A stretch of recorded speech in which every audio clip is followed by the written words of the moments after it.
And there we go. I now have an owl feather. Do you? Color along with me on feathers and branches today.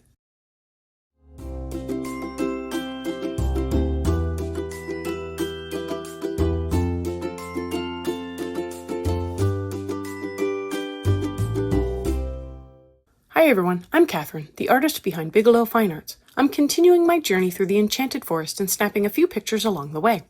I am going to have this framed in a nice red lacquer frame so it will look nice on display. Come join me on my journey through the Enchanted Forest to discover the mystery that awaits in this castle at the center. Go ahead and hit that subscribe button if you haven't already, so you can join in and color along with me. Back to the owl and starting with the eyes first. I wanted to get more color around them, so I added more cream. I'm keeping the cream just to the two inner circles of the eyes and trying to avoid the black center as the cream will show up on the black. The outer circle will be part of the feathers around the eyes. I'm coming in with more Van Dyke Brown to continue adding in more layers and to try to tone down the orange on the head even more. For the head, I put in a covering layer over most of the head. On the body, however, I put down a layer only on the left side, trying to darken that side up more as I add in more layers and colors. I will go through and do almost the same thing with the walnut brown, adding in a layer over the whole left side of the owl, including just the left side of the head.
With the warm gray 6, I go through and add in another layer over some of the scroll work on the head, the line around the eyes, and the scroll work on the chest of the owl.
The bistre is a light brown, and I go through and use that on the right side of the owl to make sure I am getting the same number of layers onto the paper for each side of the owl.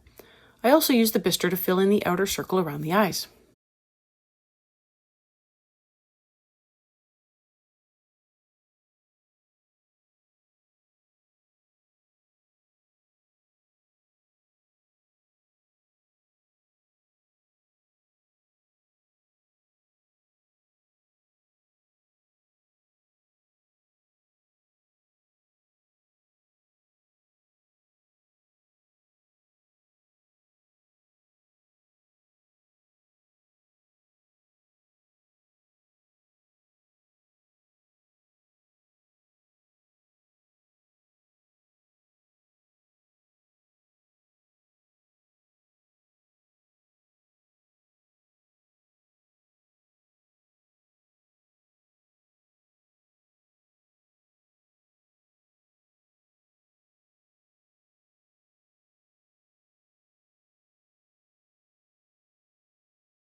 I'm moving on to the feather on the right side here, and I want to try to make it look like the feathers already on the owl. So I am beginning with the walnut brown and keeping it down near the base of the feather where it would be darkest. I go up about a third of the way, making sure to keep a light hand towards the end of the third. I use the burnt umber to fill in the next third, blending it into the walnut brown and making sure to lighten the pressure at the end of the third so I can blend in the bistre for the lighter tip. I use the bistre over the whole feather to help fill in the paper more, as well as to help blend everything better and to unify the colors more.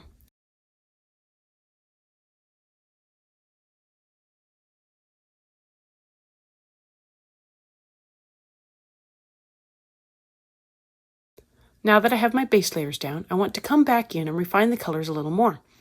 I come back in with the walnut brown at the base.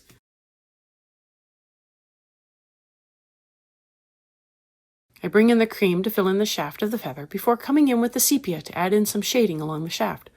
I also darken up a couple of points along the feather to create a little bit of banding effect.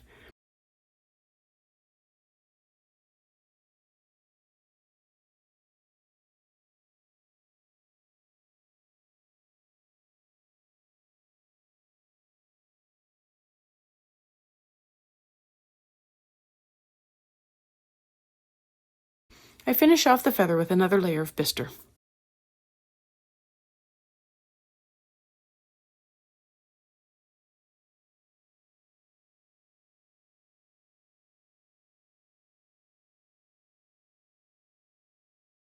I want to now go through with the sepia and rework my shadows again, since by now most of them have faded into the various layers of brown.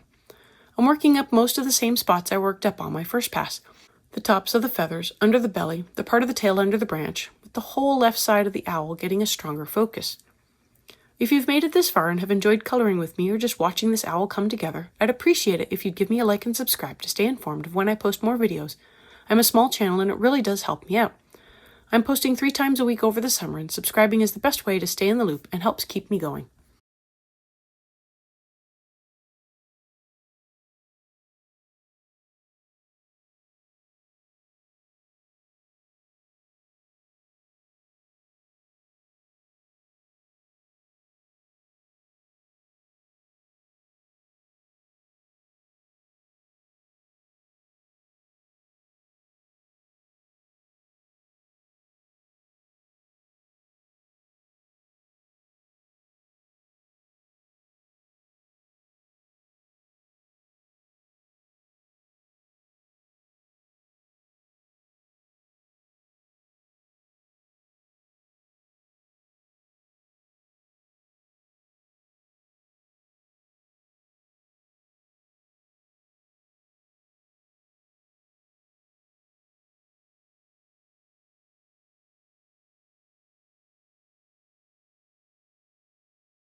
A little more on the owl, although I could fiddle with it for even longer. I'm trying to set aside my perfectionism and embracing the process. I'm coming in with the walnut brown. My focus is darkening up even more and refining the color just a bit more. The important part at this point is to make the contrast stand out even more.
Now I'm coming in with the bistre and working up more of the right side of the owl to fill in the paper even more.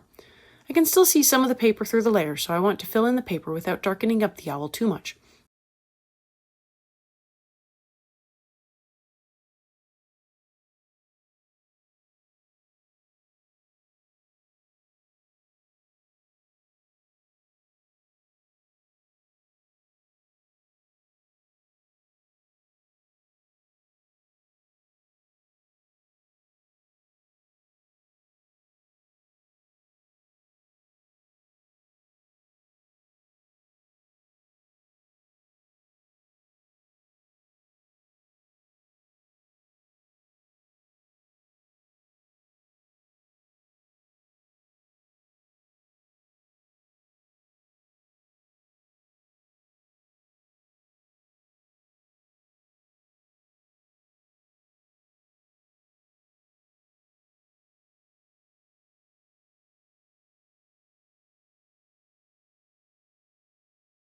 I also give the branch a light layer with the bistre since I have it in hand, and it gives me a basic starting point for the branch.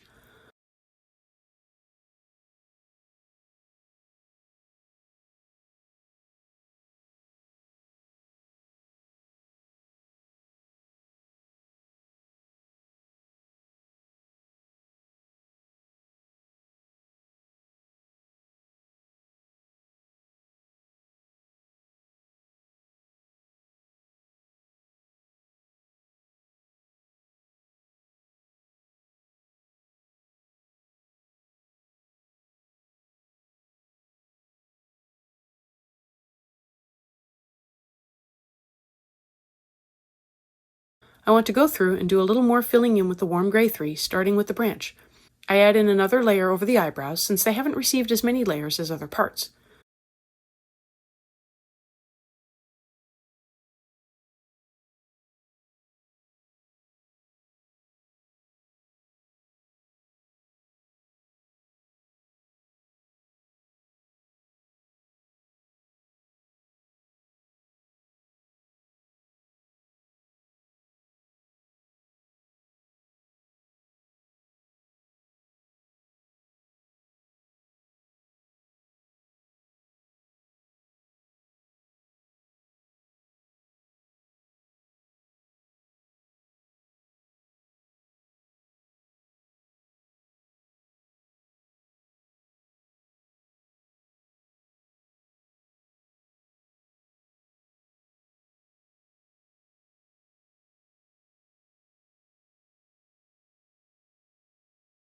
I go around the chest. and some of the smaller elements between the scroll work gets another layer as well.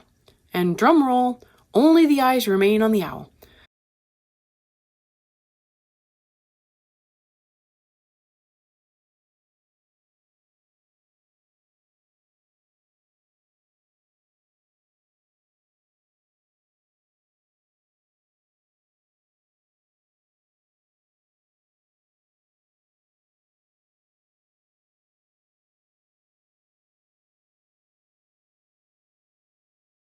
I start with the light yellow ochre to fill in the whole eye. As a reminder, I did put some sepia along the top part of the eye, as it is shaded by the brow above. But to accentuate that more, I come in with the dark Naples yellow to add in a layer just along the top where the shadow would be the darkest. Although it doesn't look it, they are more yellow in person, and that is the effect I want, a brighter yellow.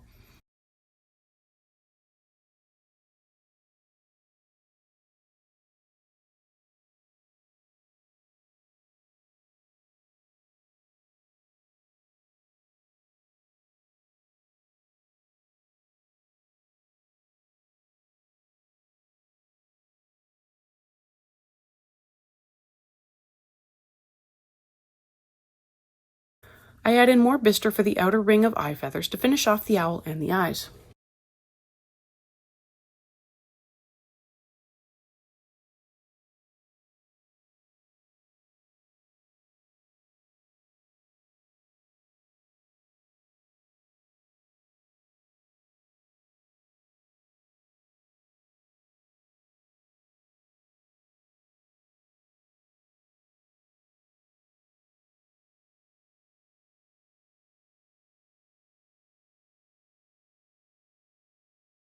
The last thing I want to do is add in another layer to the background to get the red even darker. I come in with a crimson aubergine and add in another layer over the whole inner part of the frame. Again, if you don't have this particular set of pencils, the red violet or even the magenta would make a great substitute, or use them together to make a blended color. And that is where I will leave it for today. Next time, I have the rest of the frame to work on, including more alchemy, and more of the background, including the moon.